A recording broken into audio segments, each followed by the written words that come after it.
Então vamos à pergunta que não quer calar. De quem é a culpa? E sim, não há motivos para poder comemorar, mas tem muitas coisas para você entender.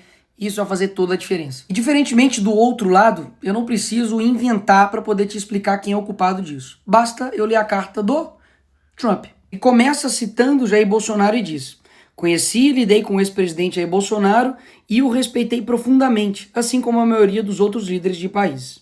A forma como o Brasil tem tratado o ex-presidente Bolsonaro, um líder atualmente respeitado em todo o mundo, durante seu mandato, inclusive pelos seus Estados Unidos, é uma vergonha internacional. Esse julgamento não deveria estar acontecendo.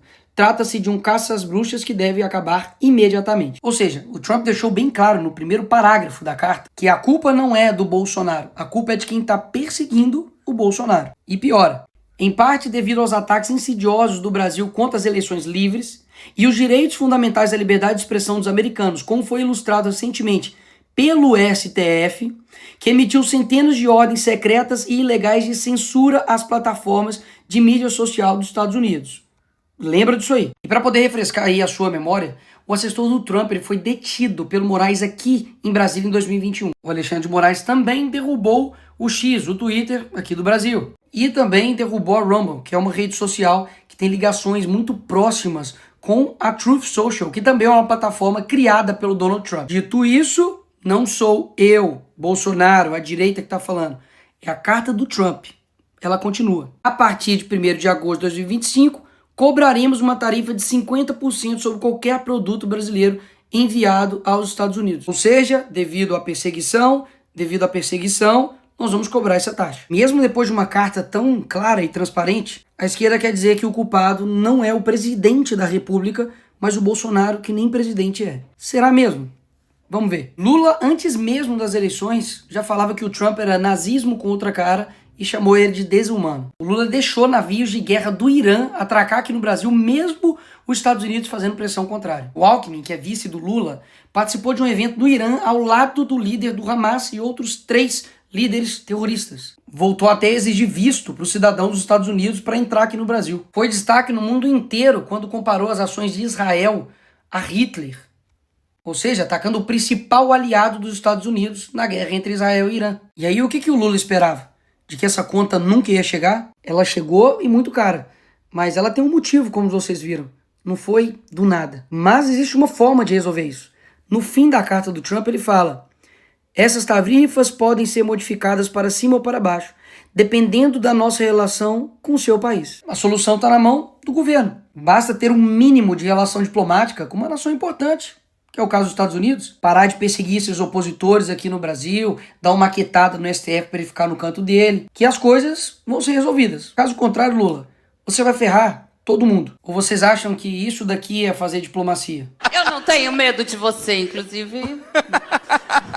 Boa! Fuck you, Elon Musk. Vou usar o termo vira-latas depois de jornalistas perguntar sobre Lula e Trump. Trump disse que vai anunciar a tarifa contra o Brasil. Ah, e é bom lembrar que até esse momento aqui, a tarifa estava em 10%. Calma aí que nós não chegamos nem na melhor parte do vídeo. Vai por mim. A resposta do Lula para tudo isso foi essa. Se ele vai cobrar 50 de nós vamos cobrar 50 dele. E o que isso vai resultar?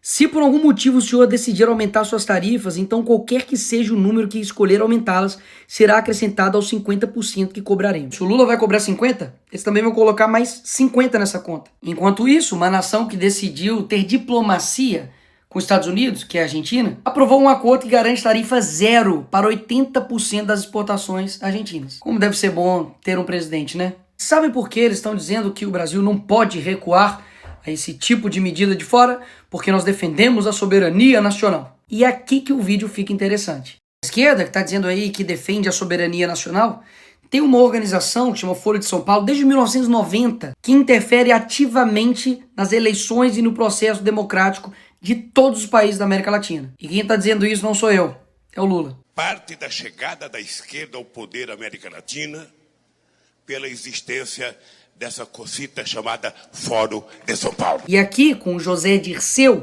amigo do Lula e mentor do PT, deixou as coisas ainda mais claras. Nós já lutávamos por isso e já trabalhávamos por isso, inclusive porque nós criamos o Fórum de São Paulo, que lutava para isso, Depois criamos ainda um grupo de Marbella, que é o nome da cidade, do hotel onde nós fomos no Chile, que se reuniu. Todos depois foram eleitos presidente da República.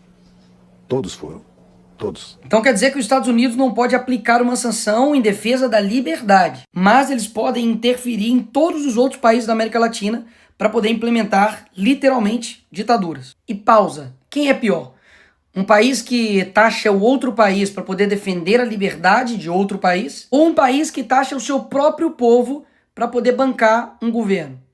E aí? Quem é pior? Lula pede ajuda à China para regular redes no Brasil. Ora, isso aqui não ataca a nossa soberania nacional? Quando o PT lá em 2016 pediu proteção internacional diante do impeachment da Dilma, não era ataque à soberania nacional, né? Tenho certeza, não era interferência. Era só uma ajuda, né? Quando a Gleisi, deputada do PT, pediu numa TV árabe ajuda a todo mundo árabe pela liberdade do Lula, aí não era interferência. Além dessa balela que eles dizem defender a soberania nacional, eles também não respeitam a soberania nacional dos outros países, pelo visto também não. Foi lá na Argentina visitar uma condenada por corrupção e fazer lá cartazinho para ela ser livre, em outro país. Eu já ia me esquecendo, esse aqui é bom demais. Aqui está o Felipe Neto pedindo ajuda internacional para o John Biden, para Kamala Harris, para poder conter o Bolsonaro aqui quando ele era presidente. Como eu disse, qual que era a desculpa deles? De que nós não precisamos de intervenção, mas precisamos de ajuda. Quando somos nós, é intervenção. Quando é a esquerda pedindo, não é intervenção, é ajuda. A Dilma também, quando foi nos Estados Unidos e na Europa buscar apoio contra a prisão do Lula, com certeza também não foi pedindo nenhuma intervenção no Brasil, né? Até mesmo porque o Lula estava na Noruega. Por fim, o que esses dois aqui estavam achando?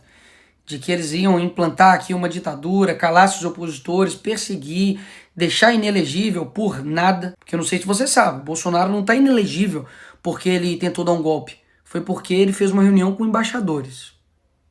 Convenhamos, né? Derrubar a rede social, se aliar a ditaduras, e tudo isso não teria um preço? E ninguém do mundo livre lá fora olharia e falaria, opa, peraí, vamos conversar. Mas como nunca teve esse relacionamento, afinal de contas, o Lula diz que ainda não teve interesse em conversar com Trump, um dos únicos líderes mundiais a não se encontrar com ele. Por essas razões, a sanção econômica veio. E repito, ruim para o Brasil. Mas como você viu, existe um porquê. Ignorar a boa diplomacia, promover perseguição, censura e ainda fazer provocações baratas vai custar muito caro para o Brasil. Enfim, eu avisei.